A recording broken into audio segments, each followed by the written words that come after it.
আজকের এই দিনটা অনেক স্পেশাল, কারণ যার জন্য আমি এত হাসি তার আজ জন্মদিন। ফ্রেন্ড বললে কম হয়ে যেতে পারে, বলতে পারো দিদি বা আমার পেরেন্টস। সকালে ওর ফোন না পেলে আমার ঘুম হয় না, মানে বলতে পারো আমার মর্নিং এর এলার্ম আর কি। ফোন করেই বলবে এই কিরে কটা বাজে, তুই ঘুম থেকে উঠবি না? পরে আবার আমার কলেজ যেতে গিয়ে লেট হয়ে যাবো, তাড়াতাড়ি। আমি স্কুটি নিয়ে এখনই আসছি, তুই তাড়াতাড়ি রেডি হয়। কলেজ যেতে হয় 10টার সময়, ও আমাকে বলবে 9:30টার সময় তুই রেডি হয়ে থাক, কারণ জানে আমি লেট করে ফেলবো। জাস্ট 2 দিন আগে আমরা গিয়েছিলাম মার্কেটে, আমাদের এক্সাম খতম হয়ে গেছিল, ভাবছিলাম কিছু শপিং করবো।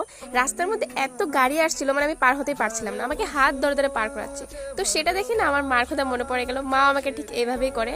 তো মাকে টেনশন এখন তো আমাদের কলেজের টিচাররাও একা দেখলে বলে কি রে তোর পার্টনার কোথায়। মাকে যদি বলি আমি পঞ্চমীর সাথে কোথাও ঘুরতে যাচ্ছি বা কোথায় যাচ্ছি, তাহলে আমার মা নিশ্চিন্ত আমাকে ছেড়ে দেয়। Seriously I am very lucky girl যে আমি তোর মতো একজন বন্ধু পেয়েছি। তুই না থাকলে আমার এই জীবনটা এতটা সুন্দর হতো। সবার শেষে এটাই বলবো যে তোকে আমি প্রচুর ভালোবাসি, ভগবান যাতে পৃথিবীর সব সুখ তোকে দেয়।